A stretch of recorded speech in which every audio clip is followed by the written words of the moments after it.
Herkese merhabalar. YouTube kanalıma hoş geldiniz. Size tüm püf noktalarıyla yapabileceğiniz en lezzetli ev baklavası tarifim var. Bunun için ilk olarak şerbetini hazırlıyorum.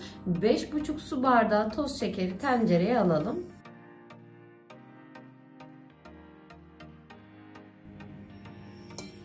Beş buçuk su bardağı su ekliyorum. Çeyrek dilim limon hafif sıkarak ekliyorum. Fokurdayana kadar yüksek ateşte fokurdadıktan sonra altını kısalım. 25 dakikada kıvam alana kadar kaynatma işlemine devam edelim. Daha sonra şerbetimizi soğumaya bırakalım. Hamuru için 1 çay bardağı yoğurt, 1 çay bardağı süt, 1 çay bardağı sıvı yağ ekliyorum. 1 adet yumurta ekleyelim. 1 silme çay kaşığı tuz. 1 paket kabartma tozu ekliyorum. 1 yemek kaşığı sirke ekleyelim. 10-15 saniye kadar bekledim. Kabartma tozu iyice köpürdü sirkenin etkisiyle. Aktifleşti. Kontrollü şekilde un ilavesi yaparak ilk olarak bir çırpıcı yardımıyla karıştıralım.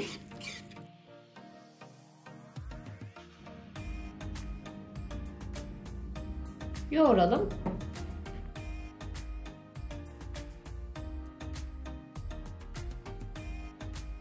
Hamuru 10 dakika boyunca güzelce yoğurdum. Tam 4 su bardağı un kullandım. Ele yapışmayan oldukça yumuşak bir kıvamda bezeler oluşturalım.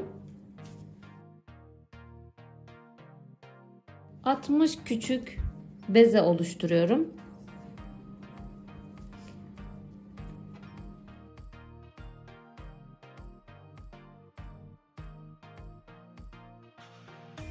Tek tek açmadan küçük bezeler halinde baklavamızı hazırlıyoruz.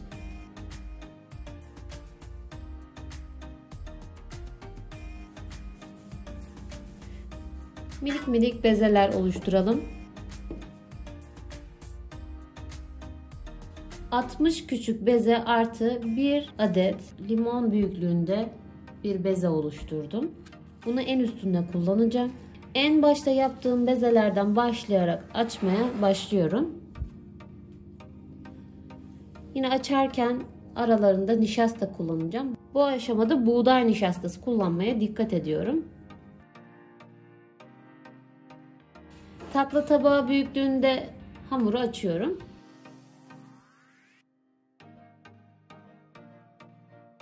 Yine açma işlemine devam edelim.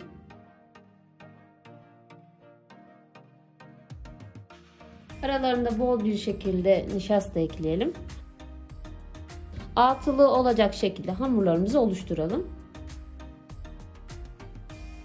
Altılı şekilde açtığım hamurları aralarına nişasta ekleyerek üst üste yerleştirdim.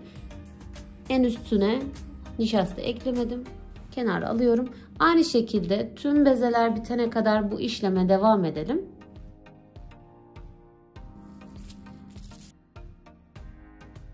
Bezeleri altılı gruplar halinde aldım. Bunu da bu şekilde streç filme sardım kurumaması için. İlk hazırlamış olduğum bezelerden açmaya başlıyorum. İlk olarak merdane ile dikkatli bir şekilde büyütelim.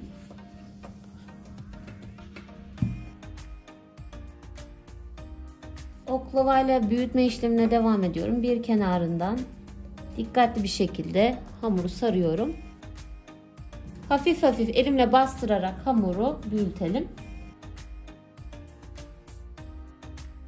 Yapışmaması için çok az bu aşamada nişasta ekleyelim.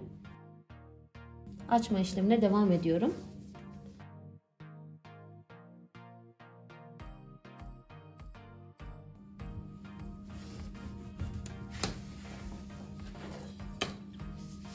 Hamuru tatlıyı yapacağım tepsinin ebatlarında açtım. Hamuru oklavayı sarıyorum. Hamuru tepsiye yerleştirelim.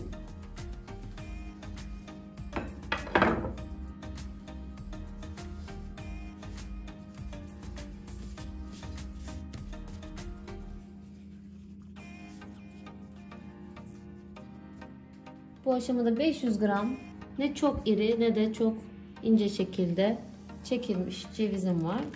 Onlardan her kata azar azar ekliyorum. Tüm hamur bitene kadar bu işleme devam edelim.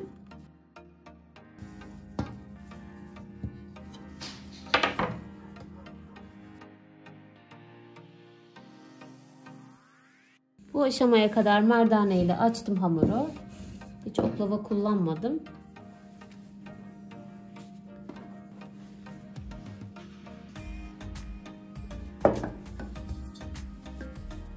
Büyüttüm hamuru. Tepsiye alıyorum.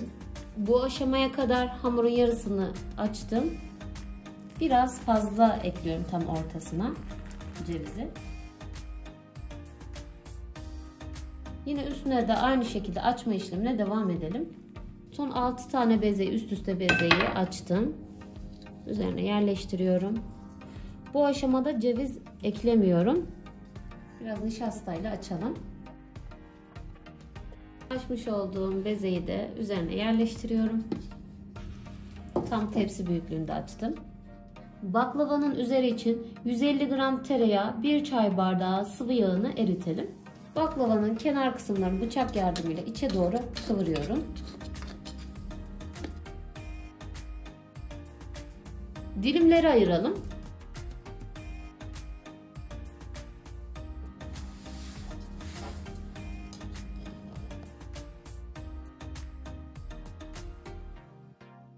Tereyağını erittim. Kaymaklı kısmını alıyorum. Baklavanın üzerine tereyağının berrak kısmını ekleyelim. Yağladıktan sonra tatlımızı en az 1 saat dinlendirelim. Yağını iyice çeksin.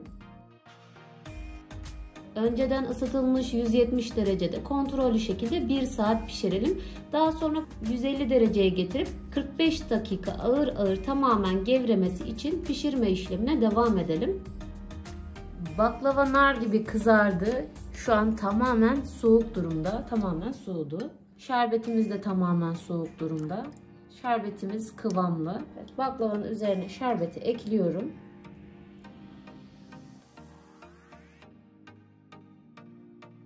Baklavanın şerbetini tamamen çekmesi için en az 3 saat dinlendirelim. Baklava dinlendi. Servise hazır.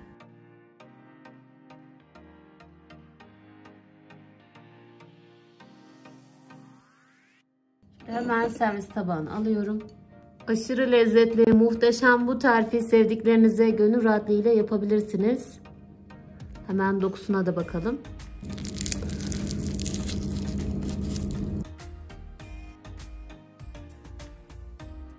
Videomu buraya kadar izlediyseniz beğenip yorum yapmayı, kanalıma abone olmayı unutmayın lütfen. Yepyeni ve lezzetli tariflerde görüşmek dileğiyle. Hoşça kalın.